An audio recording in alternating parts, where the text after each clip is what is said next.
I've been a Milton Friedman fan since I was an undergraduate, and I'm honored to be a fellow at the foundation. He's influenced me so much and influenced national policy so much.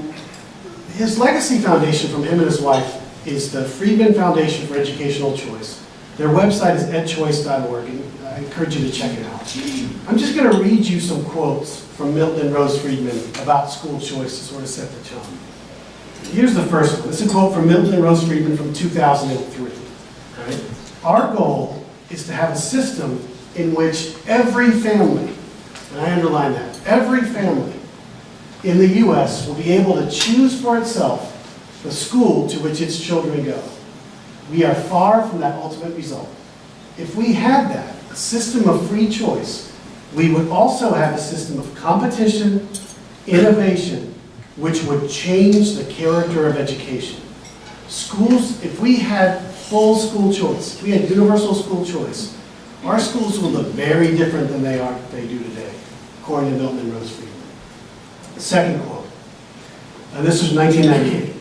Improved education is offering a hope of narrowing the gap between the less and more skilled workers. We hear a lot today about the 1%, and we hear a lot about the gap in economic prosperity between different groups of Americans. Milton Friedman talked about this long before it was cool. Improved education is offering a hope of narrowing the gap between the less and more skilled workers, of fending off the prior prospect of a society divided between the haves and the have-nots, of a class society in which an educated elite provide welfare for a permanent class of unemployables. And he talked about this decades before this as well. Last quote, 1979.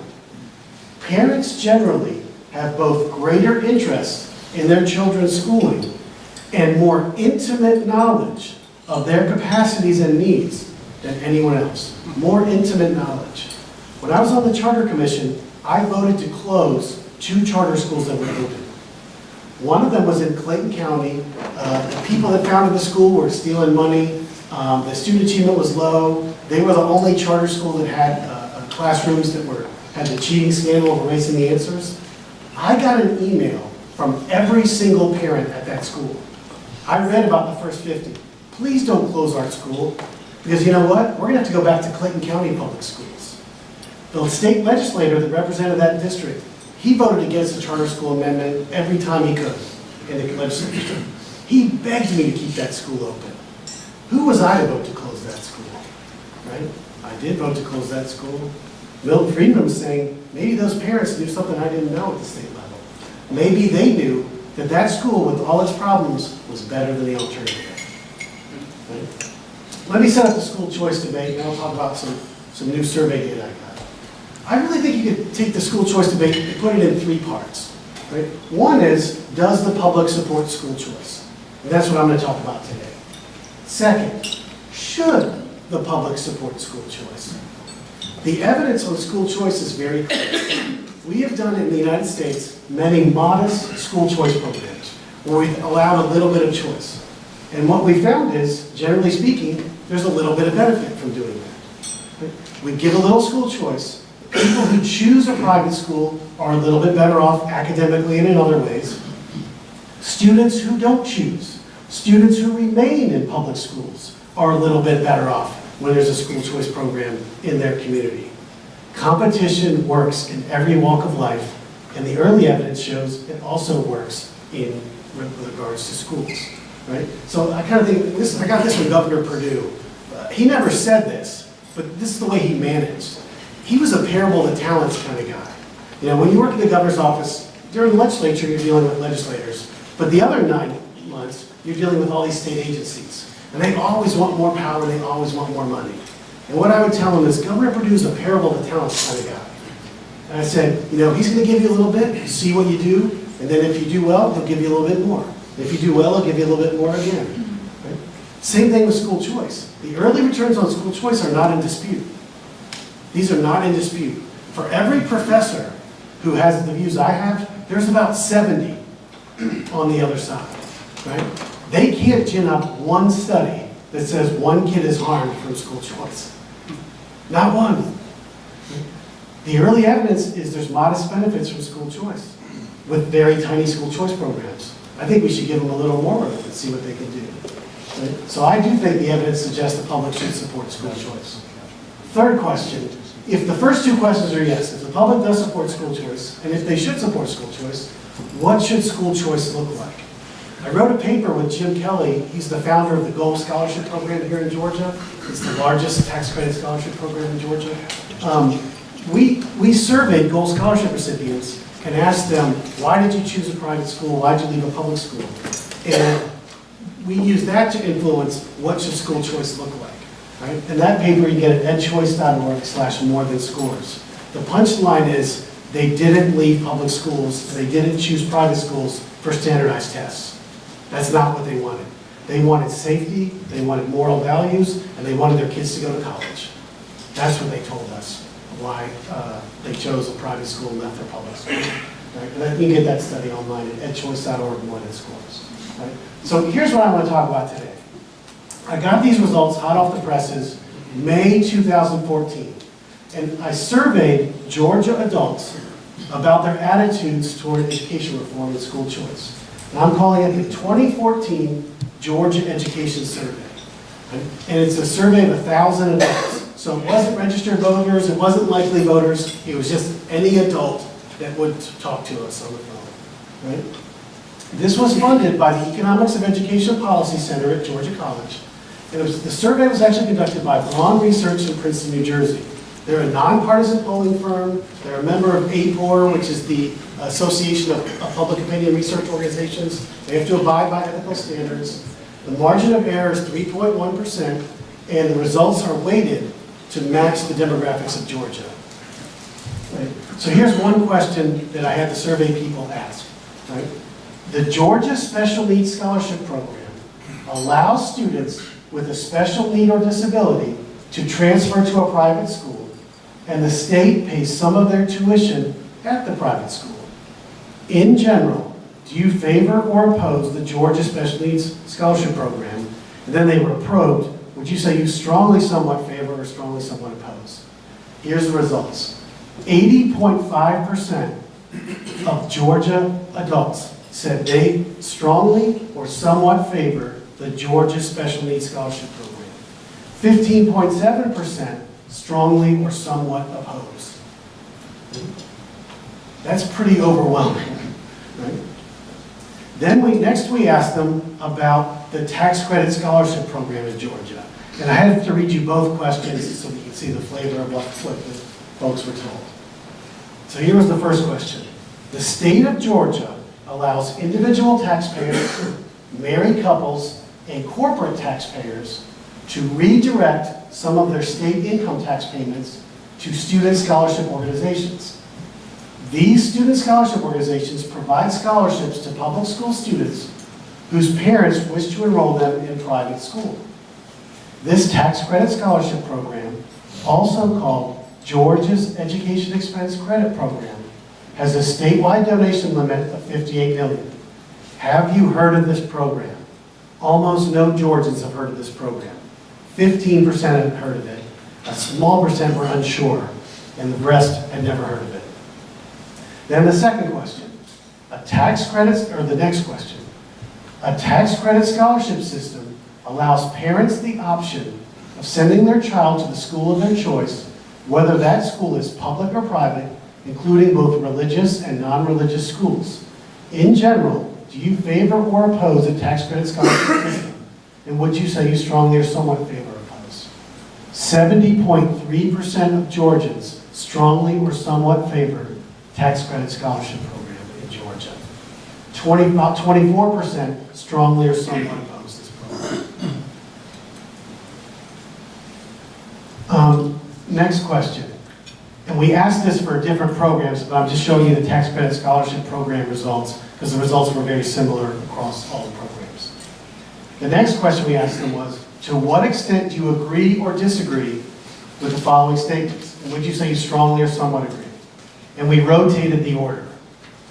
Tax credit scholarships should be available to all families regardless of incomes.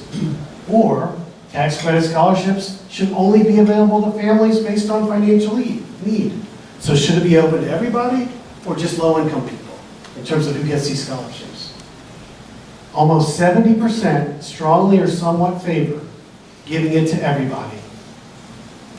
28.3% want to give it just to low-income people. Next question.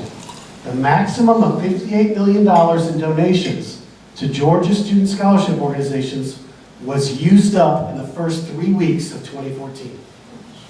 So they were gone in the first 3 weeks. Would you favor or oppose raising this maximum amount of donations to $100 million for 2015? And would you strongly favor or oppose it? Just shy of 62% of Georgians that took this poll strongly or somewhat favor raising this cap to $100 million. 29% strongly or somewhat oppose. Next, we asked them about education savings accounts. This is a relatively new school choice program, and I'll just read you the question.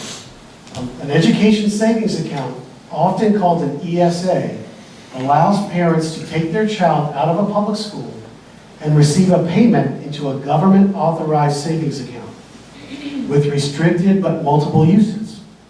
Parents can then use these funds to pay for private school tuition, they can pay for virtual education programs, they can pay for private tutoring, they can save the money for future college expenses.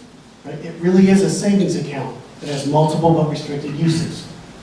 In general, do you favor or oppose this kind of savings account system, and do you strongly or somewhat favor or oppose?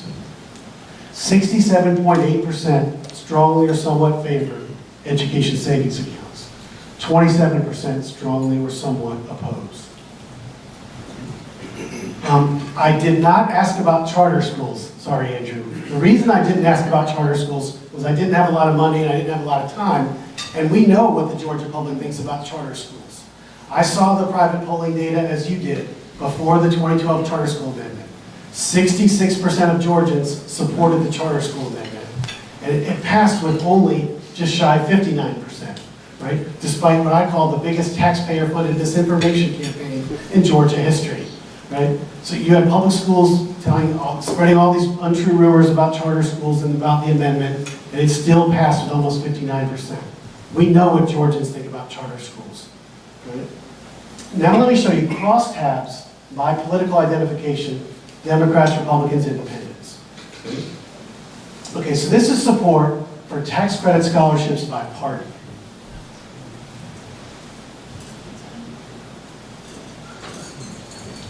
You can see that Democrats do support this less than Republicans and Independents, but not by much. 67% of Democrats say they support the tax credit scholarship program, strongly or somewhat. 71.5% of Republicans and Independents do, and you can see the percent opposed is in the 20s, right? Not a big difference, not statistically different. Right? Support for universal access to scholarships. So this was the question, remember, do you think it should be open to all, or do you think it should only be for low-income people? Right? Almost 75% of Republicans think that these programs should be open to everybody.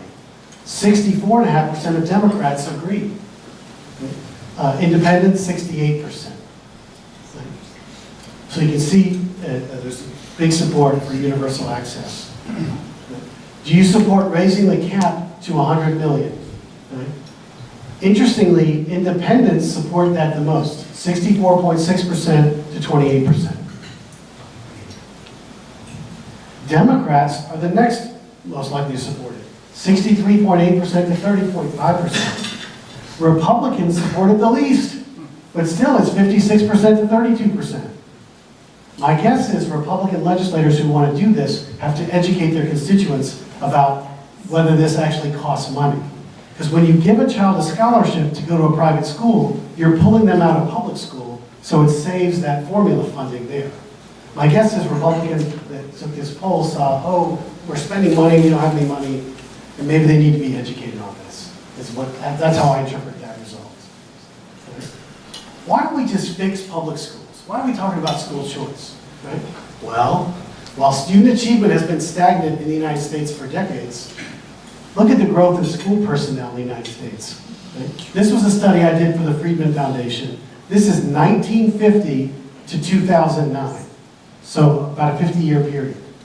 There was a 96% increase in public school students nationwide during that time period. But the number of school personnel increased at a 4 times faster rate. Well, who were those school personnel? Teachers increased 2.5 times as the rate of students. Because we've had a national policy of cutting class size for decades, right? So we've done that, right? But administrators and other non-teaching staff increased more than 7 times faster than the increase in students. Right? Well, you could say, maybe in the 1950s, 1960s, 1970s, 1980s, maybe we needed to do that, right? But what about recent years? It's still been going on. This is 1992 to 2009. Similar pattern, right? We've increased public school personnel at a much higher rate than students, and those personnel have been largely outside the classroom. I'm doing a study right now for the Friedman Foundation, and Susan was asking me when is it coming out. Notice it stops in 2009. That was the most recent data I could get at the time. Pretty soon I'll have data through 2013. Where do you think they did? Let me back up. We've had a great recession in this country. It's been horrible. So public schools have had a very modest retrenchment in employment. Where do you think they did it?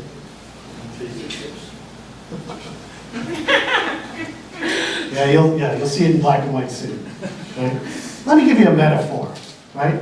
Fixing the Veterans Administration and fixing public schools. Because I hear this all the time, why don't we just fix public schools, right?